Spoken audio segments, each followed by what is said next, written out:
আসসালামু আলাইকুম রহমতুল্লাহ, কেমন আছেন? অনেকে আমার কাছে প্রশ্ন করেন এবং মাঝে মাঝে পরামর্শ চান যে ভাই, আমি ট্রাভেল এজেন্সিতে জব করতে চাই। তো ট্রাভেল এজেন্সিতে চাকরি করতে চাইলে ইন্টারভিউতে কীরকম প্রশ্ন হয়? তো আজকে সেই বিষয়গুলো নিয়ে কথা বলবো, যেহেতু অনেকে প্রশ্ন করেন। সেই জন্যই আমি মূলত একটু নোট আকারে সাজাইছি, যাতে আপনাদের কাছে বলতে পারি। সর্বপ্রথম আপনি যখন ইন্টারভিউ ফেস করতে যাবেন, আপনাকে আপনার পরিচয় জিজ্ঞেস করবে। আপনার নাম কি, কতটুকু পড়াশোনা করেছেন, আগে কোথাও চাকরি করেছেন কিনা, চাকরির অভিজ্ঞতা আপনাকে জিজ্ঞেস করবে। এরপরে আপনি যেহেতু ট্রাভেল ইন্ডাস্ট্রিতে আসবেন, আপনাকে জিজ্ঞেস করবে যে আপনি জিডিএস সম্পর্কে জানেন কিনা, জিডিএসের কোনো সফটওয়্যার সম্পর্কে অভিজ্ঞতা আছে কিনা, যেমন গ্যালিলিও, অ্যামাডিউস, সেইভার।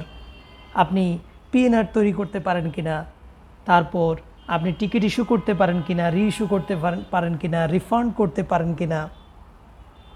এরপরে আপনি টিকিটের মধ্যে বাচ্চাদের সিট দিতে পারেন কিনা, এটাকে বেসিনের সিট বলে, বিএসসিটি দিয়ে আমরা যুক্ত করি। আপনি কোনো মুরব্বি যাতায়াত করলে তার হুইল চেয়ার অ্যাড করতে পারেন কিনা, খাবার বা মিল অ্যাড করতে পারেন কিনা, এই জিনিসগুলো আপনাকে জিজ্ঞেস করবে। পাশাপাশি আপনাকে আরেকটু অ্যাডভান্স লেভেলে জিজ্ঞেস করতে পারে ভয়েড পারেন কিনা, মানে টিকিট করার পরে যে ভয়েড করে। এরপরে আপনাকে জিজ্ঞেস করতে পারে যে ইনভলেন্টারি রিইস্যু করতে পারেন কিনা। আমার আজকেও বিমান বাংলাদেশ থেকে 3টা কল আমি রিসিভ করলাম এই আমাদের ইনভলেন্টারি রিইস্যু নিয়ে। তো এটা আপনাকে জিজ্ঞেস করতে পারে, এটা অ্যাডভান্স লেভেলের কোশ্চেন। এরপরে কেউ যদি এটা না বোঝেন, আমাকে কমেন্টে লিখে দেবেন, ইনশাল্লাহ আমি আবার ডিটেলসে দিব। যদি একেবারে না বোঝেন, ভিডিও করে দিব। এরপরে আপনাকে জিজ্ঞেস করতে পারে ভিসা সম্পর্কে আপনার নলেজ আছে কি না, মানে ভিসা কি, কিভাবে কাজ করে। আপনি যদি ট্রাভেল এজেন্টের কী বলে টিকিটিং সেক্টর দেখেন, তাহলে ভিসা সম্পর্কে এত বিস্তারিত জানার প্রয়োজন নেই। আপনি বেসিক নলেজ থাকলেই হবে, ভিসা কি, কীভাবে কাজ করে। বিশেষ করে কয়েকটা দেশের ভিসা বেশি লাগে, যেমন সৌদি আরবের ভিসাগুলো হজ উমরার জন্য লাগে। এরপরে থাইল্যান্ড, মালয়েশিয়া, সিঙ্গাপুর, তা এই দেশগুলোতে আমাদের দেশ থেকে বেশি যায়। পাশাপাশি আগে যেহেতু ইন্ডিয়াতে, এখন ইন্ডিয়ার এটা কম, যেহেতু ইন্ডিয়ার সাথে একটু সমস্যা চলছে বা অনেকে ইন্ডিয়া যাচ্ছেন না।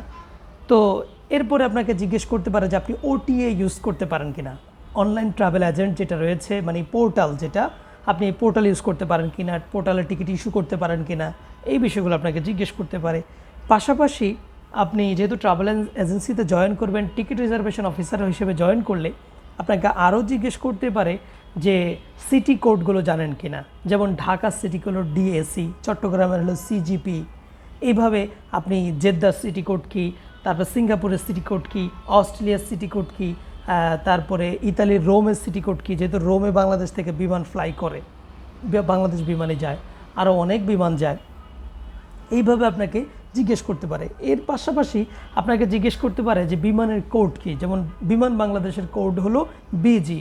আপনাকে জিজ্ঞেস করতে পারে শ্রীলঙ্কান এয়ারলাইন্সের কোড কী, এরপরে মালয়েশিয়ান এয়ারলাইন্সের কোড কী, এরপরে সৌদি এয়ারলাইন্সের কোড কী। এরকম কোডগুলো আপনার কাছ থেকে জিজ্ঞেস করতে পারে। পাশাপাশি আপনাকে ট্রাভেল এজেন্সিতে জিজ্ঞেস করবে যে আপনার ফিউচার প্ল্যান কী এবং আপনি কেন এই সেক্টরে আসলেন। তখন আপনি সুন্দর উত্তর দিতে হবে। পাশাপাশি বলবে যে কেন আপনাকে আমি জব দিব, এই সেক্টরে কেন আমি, আমার অফিসে আপনাকে জব দিব। আপনি যেহেতু এই সেক্টরে আসছেন, আপনাকে এইভাবে বিভিন্ন রকমের প্রশ্ন করতে পারে। সেই ক্ষেত্রে আপনি নিজেকে কুল রাখতে হবে, অলওয়েজ নিজেকে কুল রেখে এবং আমার যিনি ইন্টারভিউ নিয়েছিলেন, আমার যিনি বস আছেন, গুরু আছেন, তিনি আমাকে বলছেন যে অলওয়েজ স্মাইল। এইভাবে দেখাইছিলেন যে আপনার মুখ সবসময় স্মাইল থাকতে হবে।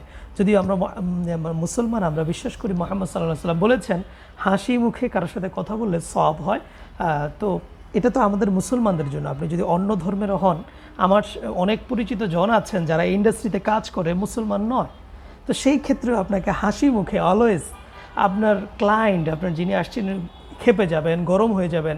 অনেক ইন্টারভিউ বোর্ডে অনেকে আছেন যে উনি ফ্রাঙ্কলি কী করেন, যে গরম হয়ে আপনাকে প্রশ্ন করবেন।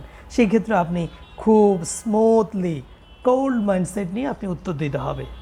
অলওয়েজ হ্যাপিনেস রাখতে হবে আপনার ভিতরে, যে সে আমার কাস্টমার, তাকে হ্যান্ডেল করতেই হবে। ঠিক আছে? আর প্রথম অবস্থায় আপনি যখন জয়েন করবেন, আমি নিজের জায়গা থেকে বলি যে আপনারা চেষ্টা করবেন যে আমার পিছনে একটা দেখতেছেন না, লোগো, এটা আয়াটা লোগো। আয়াটা এজেন্সি হলে ভালো। এই এজেন্সি হলে, মানে আয়াটা এজেন্সি হলে আপনি কাজ শেখার পরিধিটা একটু বেশি হবে। হ্যাঁ, আর আরেকটা বিষয় হলো, কারো যদি টিকিটের প্রয়োজন হয় আপনারা আমাকে নক দিবেন, যেই কোনো রুট ওয়ার্ল্ড ওয়াইড টিকিট আমার কাছে পাবেন, যে কোনো রুটের টিকিট আমার কাছ থেকে নিতে পারবেন। Thank you so much. আশা করি আজকের প্রশ্নগুলো বুঝতে পারছেন। এরপরও কারো কোনো প্রশ্ন থাকলে আপনারা আমাকে জানাবেন, ইনশাল্লাহ আমি আপনাদেরকে উত্তর দেওয়ার চেষ্টা করব। ধন্যবাদ। যারা নতুন আমার চ্যানেলে অবশ্যই সাবস্ক্রাইব করবেন আর লাইক এবং কমেন্ট করে পাশে থাকবেন। আপনার আজকের কোন বিষয়টা বেশি ভালো লাগছে অবশ্যই কমেন্ট করে জানাবেন। Thank you so much. আসসালামু আলাইকুম রহমতুল্লাহ।